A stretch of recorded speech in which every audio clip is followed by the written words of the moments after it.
वाढदिवसाचा बॅनर दुचाकीस्वाराच्या डोक्यावर कोसळला। ठाण्याच्या 3 हात नाका परिसरातील ही घटना आहे। प्रसिद्धीसाठी नागरिकांच्या जीवाशी खेळ सुरू आहे का असा प्रश्न यामुळे उपस्थित होतोय।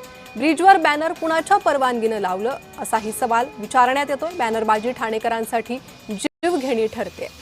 प्रसिद्धीसाठी नागरिकांच्या जीवाशी खेळ का सुरू आहे असा प्रश्न या निमित्तानं उपस्थित होतोय। अधिक माहिती घेणार आहोत। आमचे प्रतिनिधी कुणाल भोईटे सध्या आपल्यासोबत जोडले गेले आहे। कुणाल, काय अधिक माहिती? या बॅनरला परवानगी होती का? प्रशासनाकडून काय पावलं उचलली जात आहेत?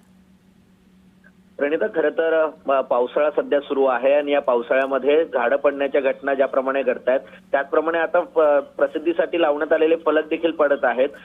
सुदैवाने त्या दुचाकीस्वाराला कोणत्याही प्रकारची इजा झालेली नाही। मात्र इजा होईपर्यंत वाट प्रशासन पाहणार आहे का? कारण अनेक ठिकाणी अनधिकृत ज्या होर्डिंग्स आहेत त्या लावण्यात आलेल्या आहेत आणि सुसाट्याचा वारा देखील मोठ्या प्रमाणात वाहत आहे आणि या सगळ्याचा परिणाम जे बाईकस्वार आहेत किंवा चारचाकी चालक आहेत यांच्यावरती हे बॅनर कोसळण्याची शक्यता जी आहे ती वर्तवण्यात येते। त्यामुळे प्रशासन आता या सगळ्या होर्डिंग्स जे लावतायत त्याच्यावर काय कारवाई करणार हे पाहणं महत्त्वाचं असणार आहे। मात्र सध्या हा जो व्हिडिओ आहे तो सोशल मीडियावरती तुफान व्हायरल होताना पाहायला मिळतोय। त्यामुळे आता तरी प्रशासन या संबंधितांवर कारवाई करते का हे पाहणं महत्त्वाचं असणार आहे। प्रणिता, कुणाल, या संदर्भात नेमकी काय कारवाई होते त्याकडे लक्ष, त्या संदर्भात तुमच्याकडून अपडेट घेत राहू। तुर्तास धन्यवाद या माहितीसाठी।